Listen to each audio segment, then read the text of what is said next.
are joining us for the first time, or if you've been around for a long time, this is the format we use to try to create a conversation. And I know it feels like I'm doing most of the talking, which is pretty typical given these presentations, but the attempt is to help you talk to one another as well, to share in the little stream, the reflection stream, comments, emoticons, shout outs to each other, and if you can along the way, kind of thoughtful reflections based on the content we share. Maybe links to other things that you use to shape and craft your own spiritual journey. Maybe it's just some thoughts on the conversation we're having this morning. So use that space to talk to each other. And then it's a delight for me as well to go back and to read your comments and to see kind of the reflections that you're bringing to the table as we all literally journey together, because that's what this is about. I want to start today with a little piece of poetry, but before I do, I want to confess something.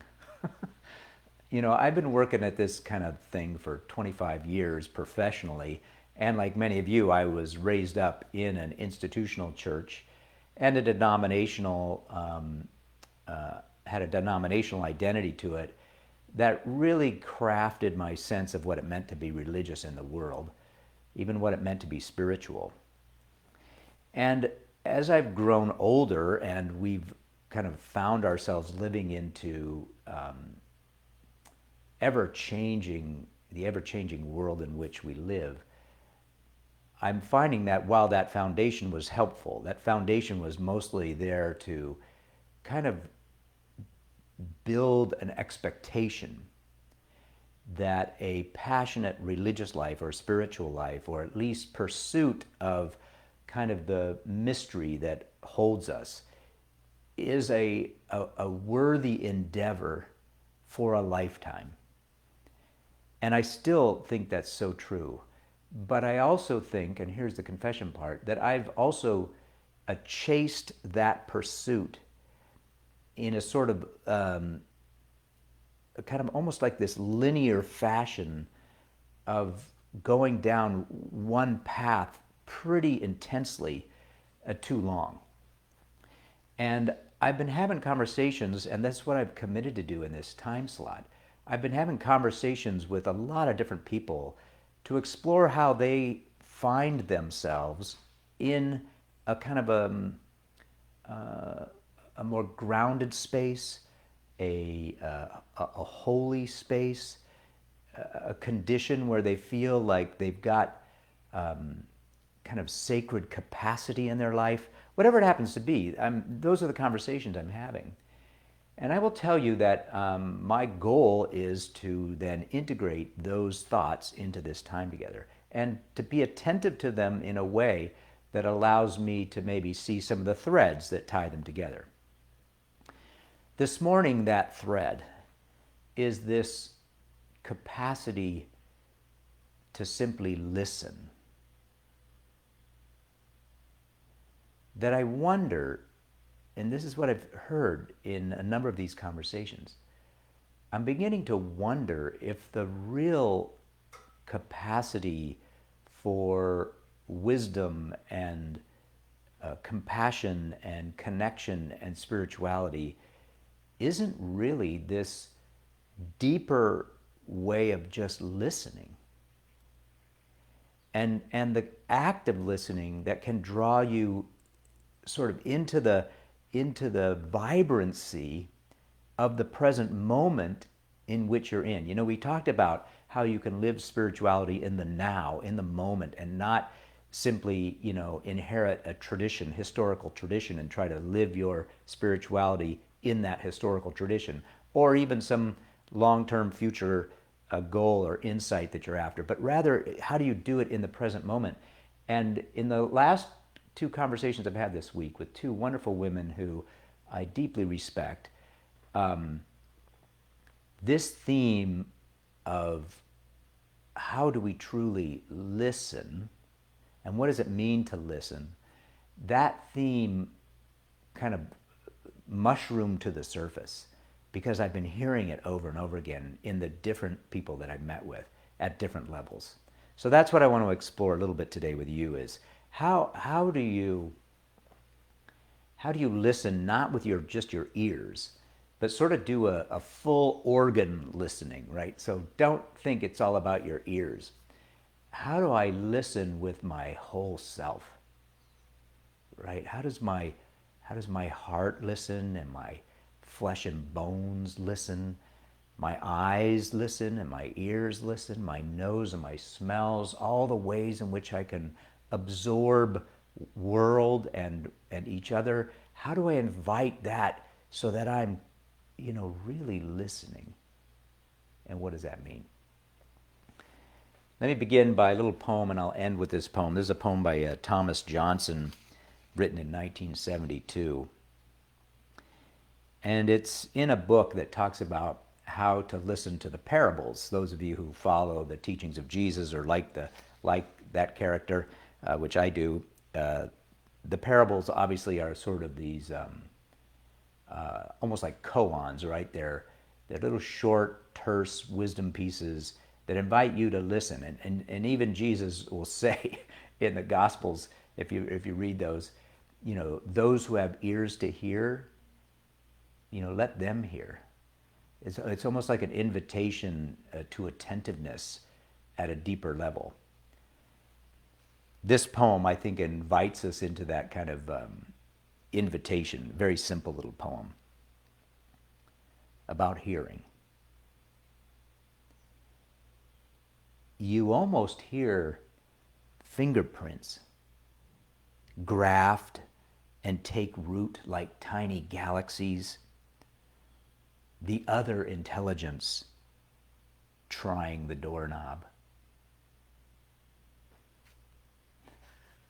Isn't that great? Let me read it again. You almost hear fingerprints, how they graft and take root like tiny galaxies. The other intelligence trying the doorknob. That's a great that's a great little piece of poetry. Let that sit with you today.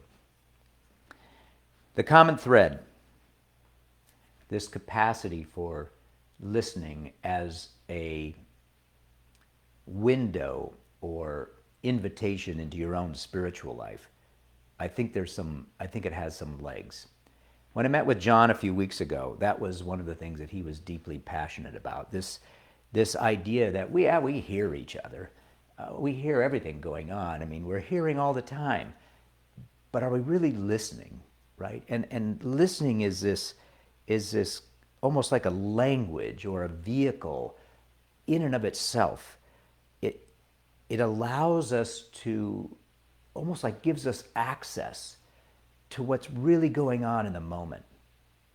To lean in. You've had those experiences, I know, where, someone's telling you a story and then you feel like that story is starting to come out from some deeper place, right? There's emotion all of a sudden attached to it. And maybe there's pain or suffering or absolute ecstasy or insight that's brewing, and you hear the story, and all of a sudden you lean in and you hear the story in this deeper way. And you begin to listen to the person to where you can almost feel the experience itself. That's this level of vulnerability that you can experience sometimes listening to somebody tell a story.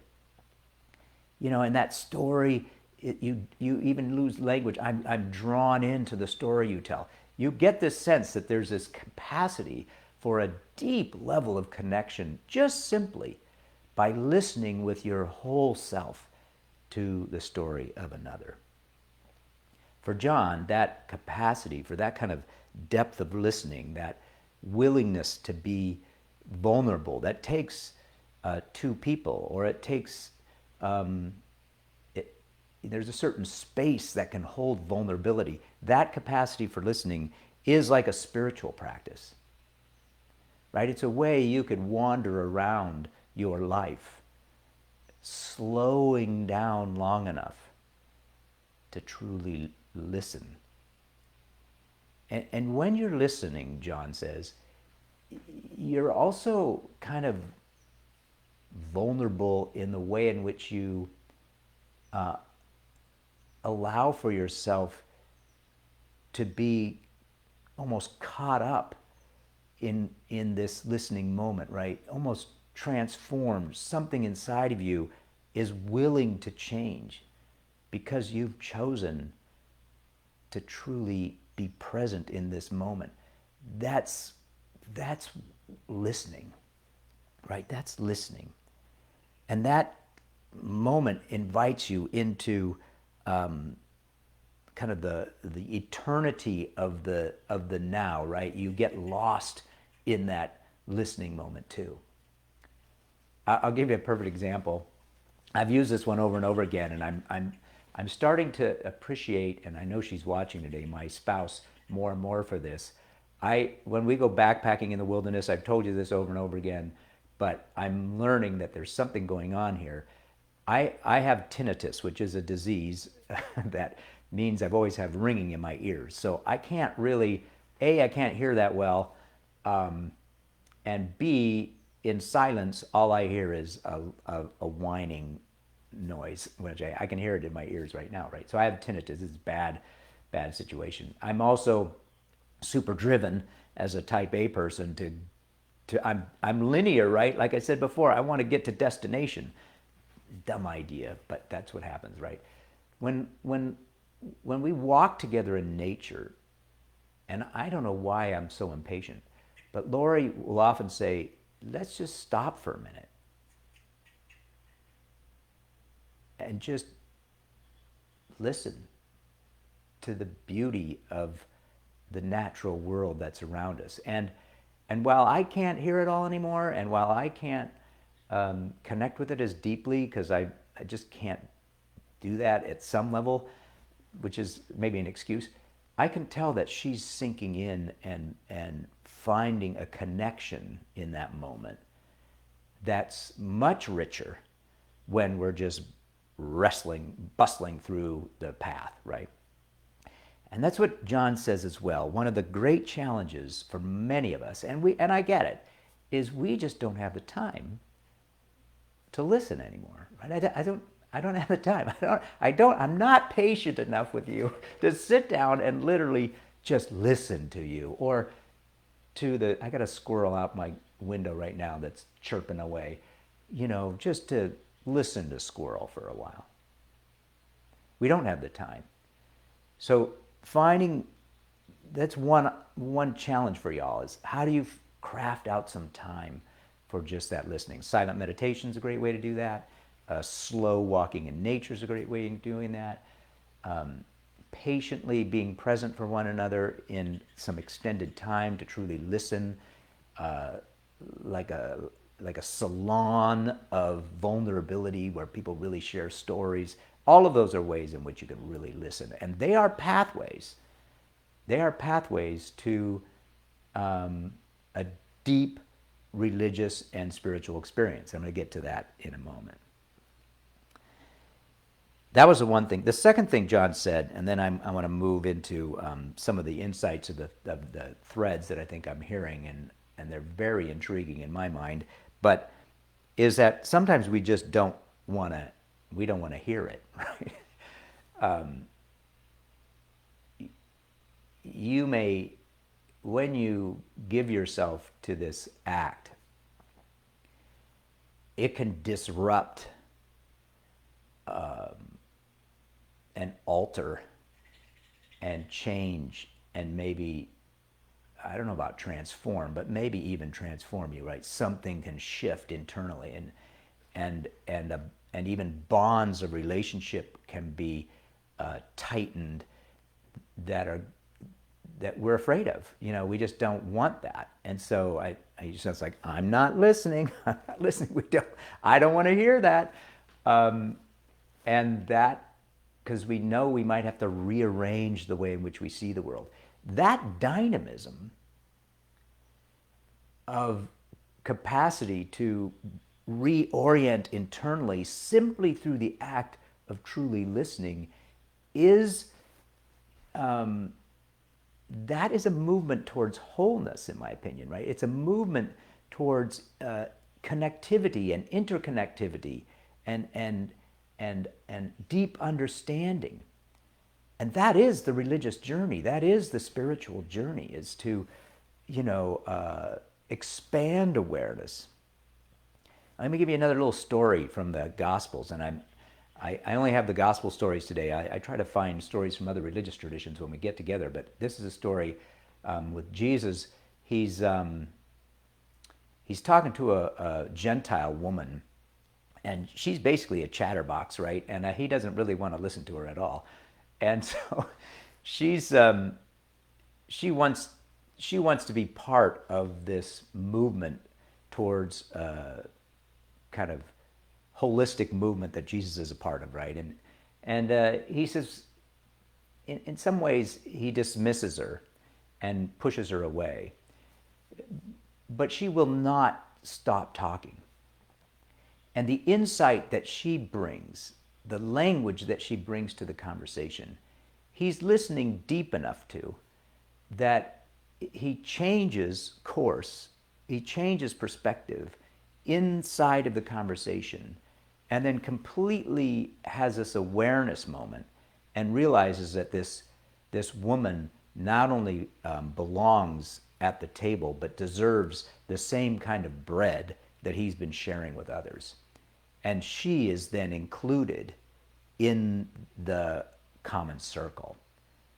And that inclusivity is kind of explodes on the scene because she is willing to share her insight and vulnerability and her perspective and her situation, and he for a moment listens and awakens to this realization. And it's all manifested in this one little story.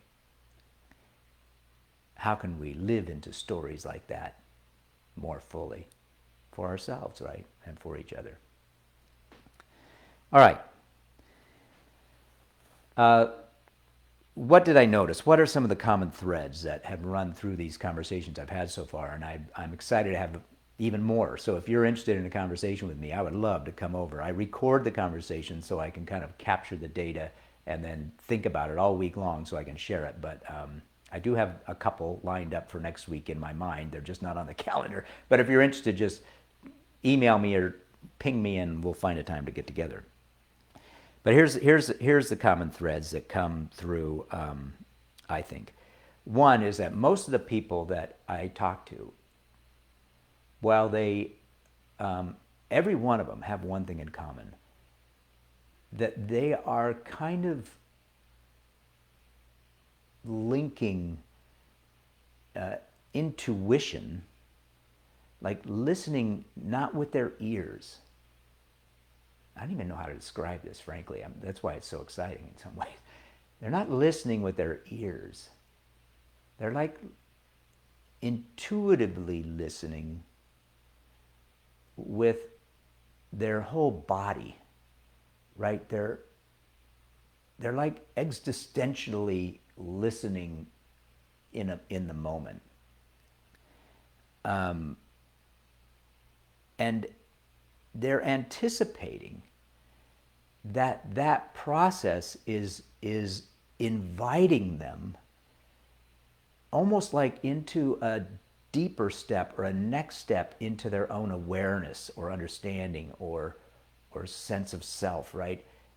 That it's not like they're constructing a path based on some prescribed religious tradition or normative social behavior. They're not like grinding out spirituality as a task. This is hard to think about, right? Because I'm trying to think how this works or feel how this works.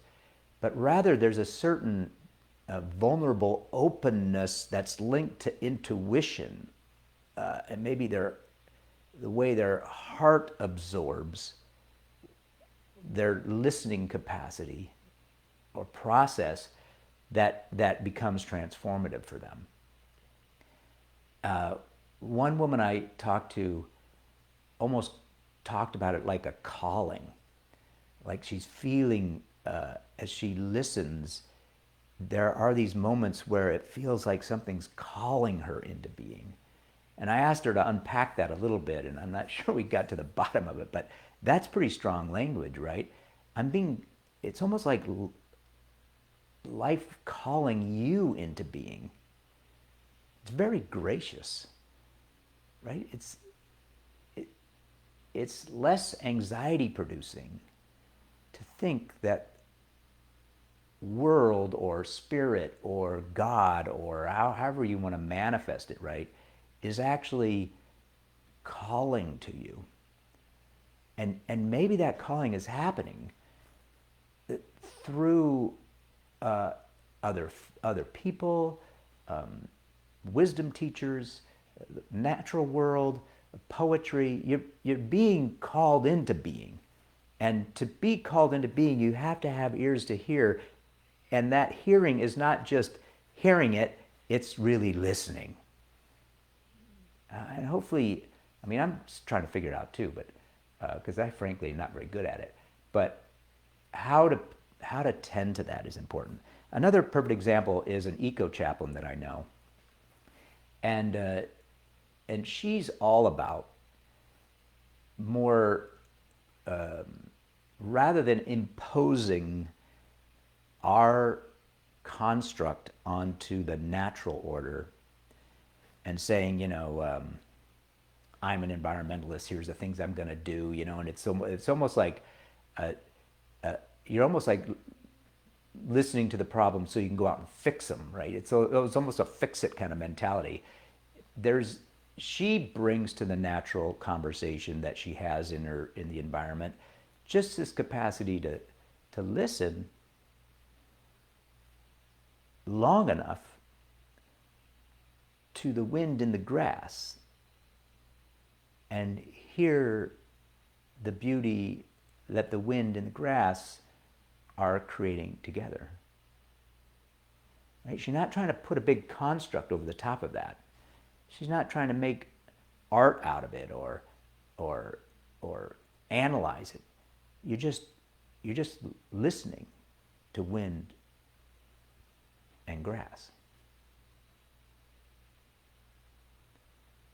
Hearing their story, being open to it, vulnerable for that moment. That's the kind of listening I'm trying to invite you to explore. And if you're into projects, to maybe this week as you're journeying to try that out, right? The next time something catches your ear that you're hearing and you think, I need to listen to this more deeply, for you to slow it down a bit, right? And try to open up yourself to really listen to what caught your ear. Because probably, and this is one thing I've noticed, probably the stuff that's going to catch you, that's guiding you, is sort of like aligned a little bit with your own personal passions, right? Where you're sort of percolating. And so you will pick up these leads or these feed lines, right? You'll hear those and go, that's interesting. And then let yourself into that a little bit more fully with a capacity to truly listen at the deepest level that you can.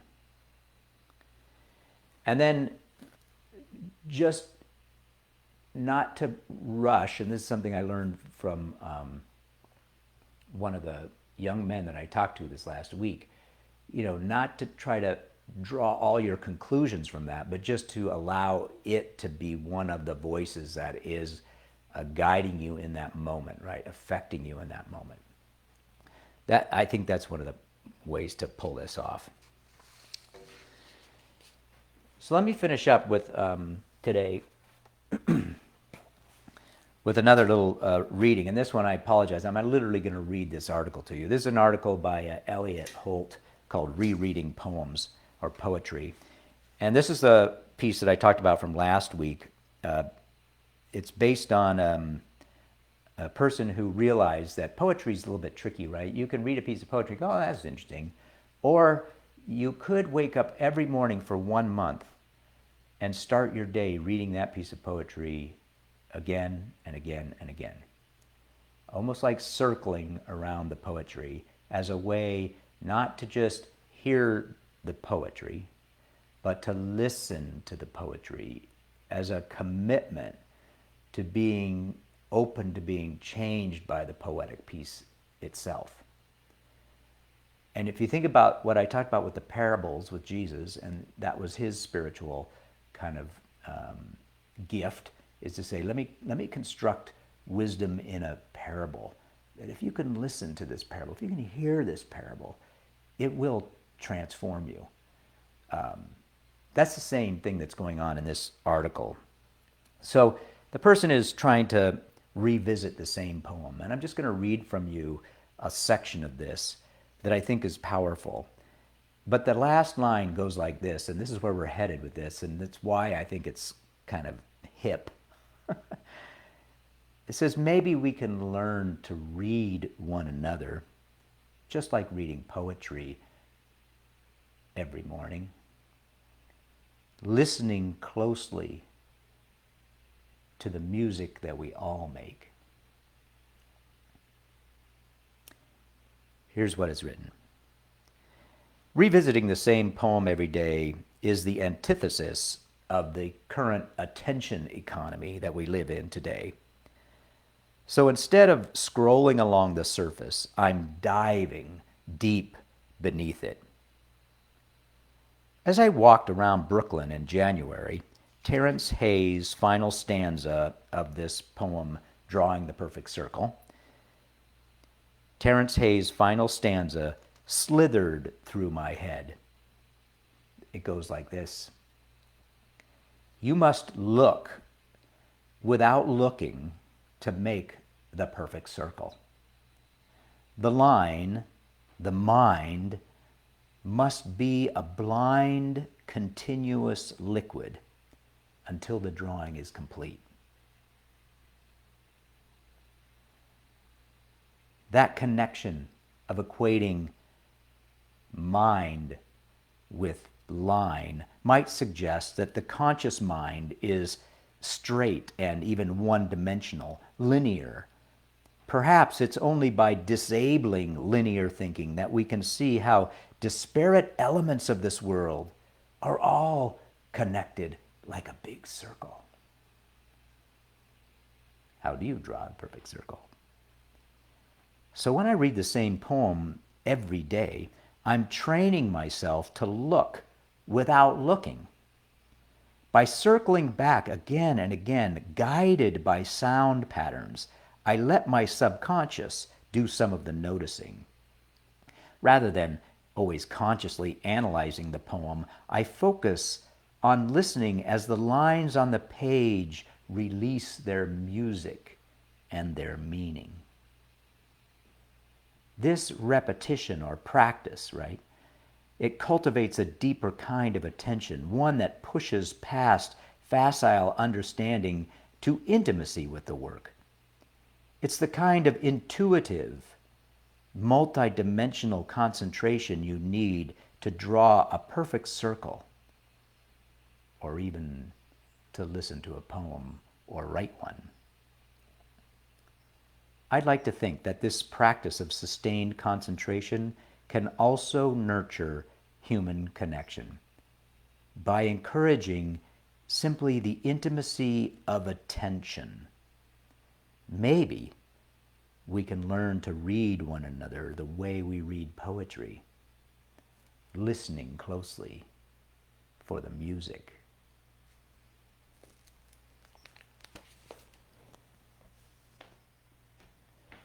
So that's my invitation for you today.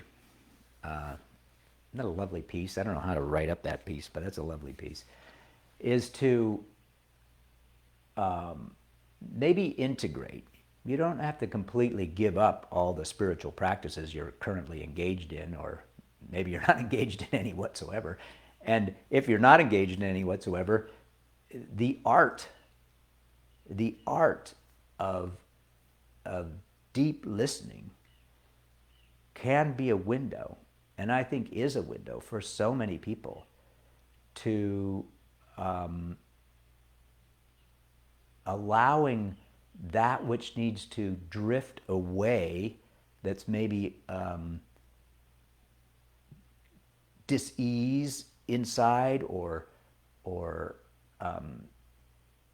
or maybe it's just blocking you. You know, this listening capacity has some generative effect of drawing you into life in a particular way. And so that's my encouragement for you. All I'm doing is sharing what people who are working this kind of field hard are telling me, and they're doing this, right. They got their ear to the ground so that they might hear. You know, what is universe? I'll hear that later. What is universe trying to say to me right now? And and how do I hear that at an intuitive level? There's something to that. And I would just encourage you this week in particular, and then I'm going to change course next week, I think, or who knows, but because I never know what's coming. But just give yourself a little bit of time to do that this week. And maybe it's using a piece of poetry. Try that practice. Maybe it's the piece of poetry I read at the beginning, I'm going to read at the end, that I'll type into the notes that you can use over and over again. But it's probably better if you're using your own kind of synchronicity, right? The way in which it lines up with where you're at. That's where you should be kind of trying to listen most fully, is in the places that are already linked to where you're deeply connected or passionate or interested in. That's probably the best approach to how to develop this. All right. So first of all, thank you for hanging out, and then also thank you for all the people who are willing to talk to me and share their stories with me. I'm just having a lovely time looking and listening for how sacred is moving in world at the moment. And that's what this 9 o'clock time is sort of about. And hopefully you're along for the journey and willing to share some of your insights as well.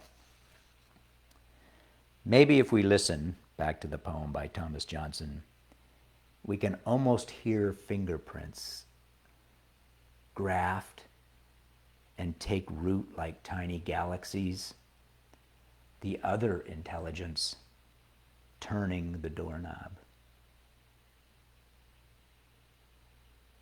May listening begin to open some doorways for you. All right, that's it for this week. For those of you who are connected to the community that I'm a part of, I obviously manage a faith community, been doing that for a long, long time. We'll be meeting today at 11 to look at that particular story about the woman who's trying to reframe her situation and give voice to it, and simply the act of someone hearing her changes the scenario of her life and the next generation's life as well. Interesting story. You'll find that in the feed if you want to listen to that. That's our 11 o'clock service. At least I think we're going to record it today. And then just a reminder for those of you who might be chilling out at this 9 o'clock hour, today at 4, our middle schoolers and our teenagers are all gathering together for an outdoor event and barbecue. So come on down for that at 4 o'clock today. Should be fun. And then we're also working on a big letter to reach out to you. The church is facing some challenges navigating some of its current capital improvement work, and sort of in a pickle on that. So you're going to hear more about that as we move forward too.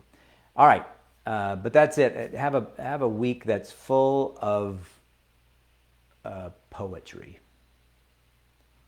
You know, full of poetry that is kind of your life unfolding inside of this great mystery that holds us all, right? This great gift that holds us all. Let that be a poetic moment that not only kind of resonates as you listen, but also can be shared so that I can hear your story as well. So it can change me, and it can change others, right? You are a unique story that is unfolding. And I belong to your story just like you belong to mine. I belong to Squirrel's story just like Squirrel belongs to mine. How do we draw a perfect circle? That's the question. See you next week.